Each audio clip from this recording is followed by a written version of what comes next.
Hey guys, welcome to Sippin' and Spillin' with Sid from 3 Mississippi. Hope you guys are doing well. It's a beautiful day today. You wouldn't know that we had a storm and tornado warnings and stuff just a couple days ago. But that's how it is out here. We did get hit with a little bit of predator action this week. Well, first off, let me start off with it's been a week. We had, kind of storm watch going on, and then we had, some issues with the predators, which I'll get into in a minute, and had an eventful day at church today, which I'll get into in a minute. But yeah, kind of crazy. I'm starting to come down with whatever Frankie had, so I'm kind of trying to fight that right now. Because I'm the mom. I don't have time to be sick, right? I really don't. So I'm trying to kick its butt, and actually just have a couple hours here in between church for when I have to be back at church to help with some other things going on there. So I gotta pull it together today. That's gotta happen. But guys, I'll start with the predator thing.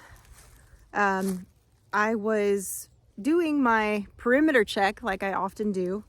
And I had noticed that morning when I came out, usually Rico waits for me kind of at the back porch.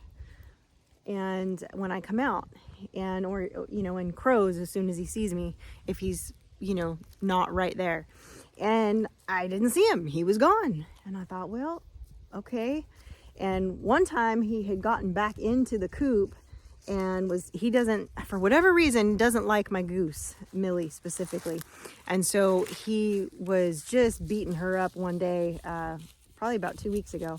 And I heard noises that didn't sound good, and I went running out there and had to grab him and take him out of there. And Millie was okay, but he was just being mean to her. And so he really has a thing for her, or did. Anyway, so he has his little routines. He always sleeps over here on the goat pen. That's where he's been hanging out at night. And so that morning, it was odd that I didn't see him and that he was nowhere around. So I was doing a perimeter check of the goat pen like I do about every other day or so. I kind of do a walk through their pen. And I noticed some Rico feathers in a pile in the pen. And I followed them down. There was kind of a trail, and there's a little space, like this much of a gap, underneath the fence line in this one spot. And then there were feathers right on the other side of that.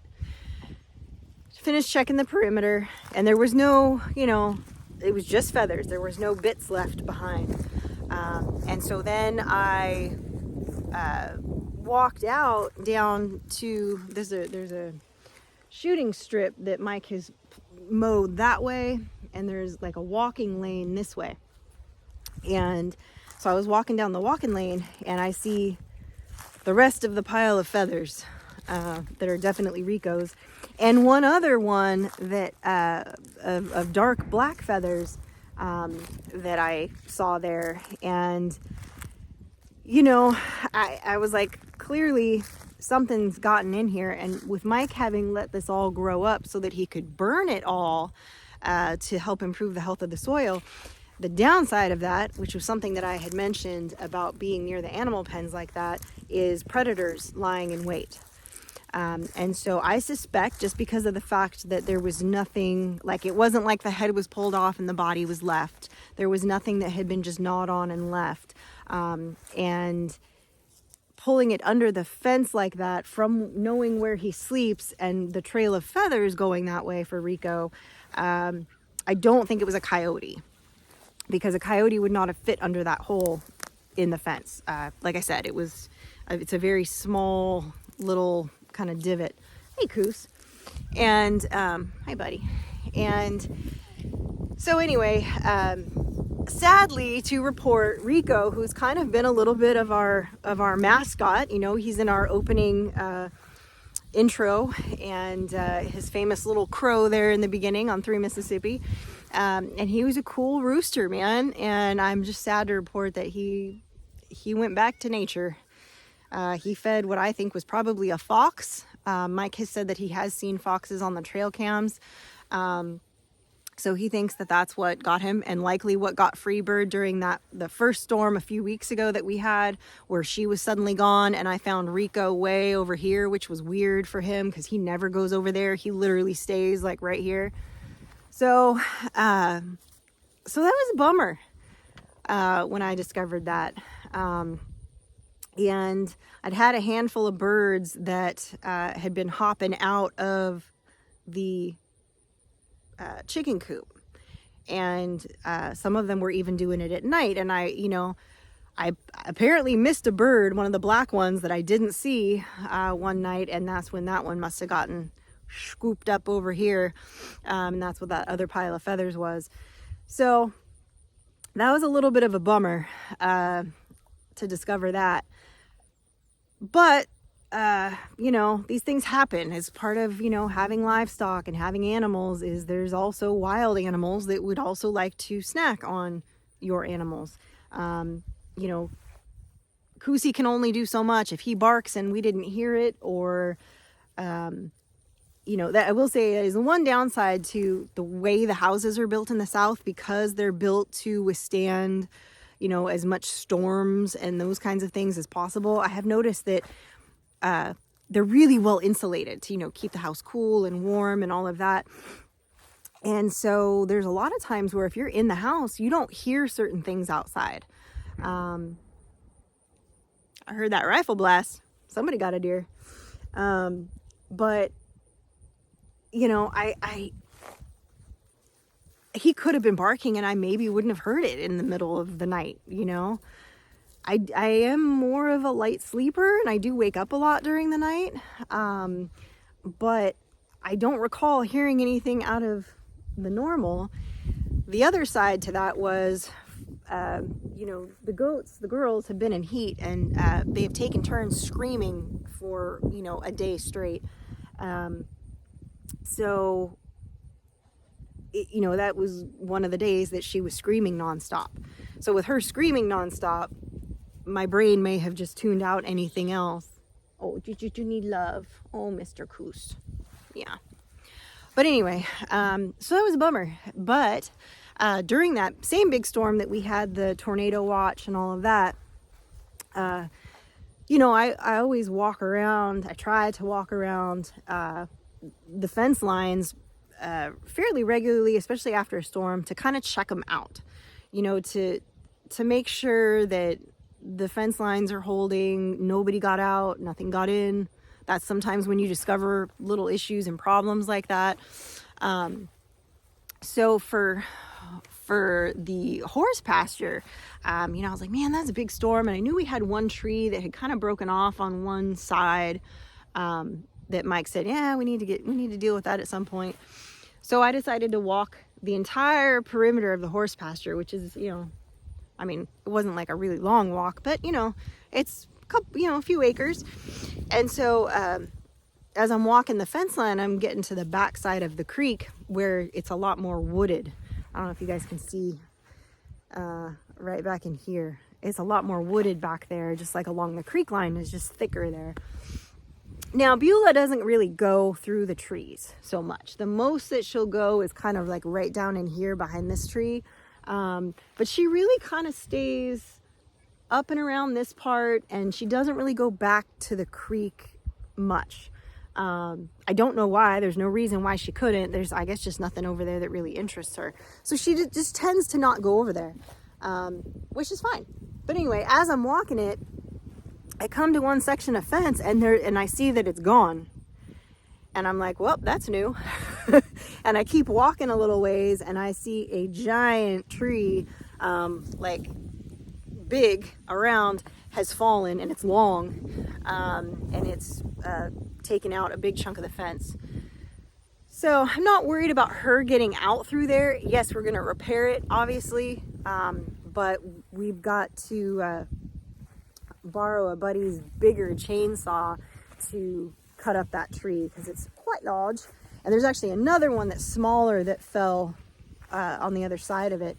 So we'll need to get out there and kind of get that done and moved and repaired, just to kind of hold that line, because, you know, you don't want her getting, because right there is that drop into the creek. And now granted, she doesn't go over there much, but still needs fixed. So hopefully in the next day or two, they'll be able to fix that. Mike and Frankie actually didn't go to church today because they are working on an outdoor classroom for her agriculture program at school, and Mike had volunteered to help build it. They get some kind of grant, and so Mike volunteered his services to help build this outdoor classroom area, which is basically like a big horseshoe table and some built-in benches and all this. And they got to cement it in and cut it to the dimensions and build it and all that. Anyway, so him and Frankie have been working on that. I think this is like their third day working on it, and they got a little bit of a later start today than they had meant to, but it was a friend's birthday party last night, so I ended up staying up later than planned. But it was a good thing that I still went to church. It's always a good thing to go to church though. But anyway, they were still here. They hadn't left yet. They were just getting up when I was leaving for church, and they were going to head over there to build. But I ended up having to call 911 today, twice. Everybody's fine. But we had someone in our congregation had a little incident during service, and I think everybody was like not sure what to make of it. And so I just kind of yelled out in the middle of church, do I need to call 911? Because I was far enough away from what was happening that I wasn't sure how bad it was, but I felt like something needed to happen. And somebody hollered back at me that was with the person up there, yes. So I said, okay. So I called, and I said that I would meet them out front of the church. So I go out front to meet them, and as I'm walking out the front door, just had hung up with 911. I see an ambulance, I hear it coming first, and then I see it, and I'm flagging them, like, you know, don't drive by. They just zipped right by, and I was like, well, maybe that one's not for us. Maybe that wasn't our ambulance, but that's kind of funny that would happen, like, right when we call, you know? Like, what are the odds on a Sunday morning? Anyway, a few minutes go by, and I'm thinking maybe I should call them back and see if that was our ambulance that just passed us, that, like, maybe they're driving around looking for the wrong church right now. I did verify the address with the 911 gal, but mistakes happen, and, you know. But anyway, the person ended up kind of saying they were okay after all of that, and, you know, asked to cancel the ambulance. So I called 911 back and said, they're okay now. Can we cancel the ambulance? They actually did end up leaving and going to go get some help at the doctor's after that, which I was glad. But yeah, it was a interesting morning. And I'm still waiting to hear how the person's doing. I don't want to, you know, I'm not trying to, you know, I mean, it did get broadcast live on Facebook, the whole thing, because our church does that. So, I mean, it's not exactly not out there, but I'm not going to divulge anything more than that. But yeah, it was interesting, and I hope the person's okay.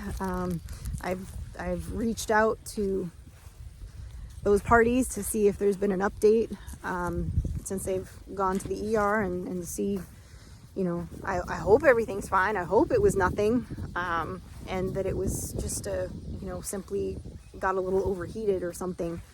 And I hope that's all it was.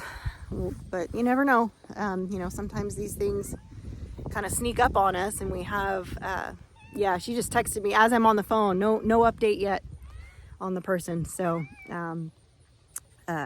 so yeah, we'll just gonna keep them in my prayers until I hear an update about how they're doing. But yeah, definitely an interesting start to the day. You know, but I'm glad I was there, and I'm glad, you know, and I'm glad I was like, you know, I'd rather call the ambulance and have them be on their way and need to cancel them than not call and something where it was time sensitive and pressing that the person needed that there and not have called, you know. So I'd much rather have to call and cancel and err on that side of caution for someone. But yeah, I've had to call 911 a few times in my life, now that I think about it. And several of the times I've had to cancel the call. Which is kind of funny when you think about it. I guess I wouldn't say it's a crank call by any means, but I guess sometimes you just don't need them when you think you do. Look at these two over here playing through the fence. They're so cute. They're cute. But anyway, guys, that's the news that is the news, as my dad used to say. So I hope you guys are having a blessed week. I hope you're getting ready. You know, we're in this third week now of Advent, and I hope that you are feeling the Spirit and having a wonderful Christmas time. I hope you are, and that's the only singing you'll get out of me.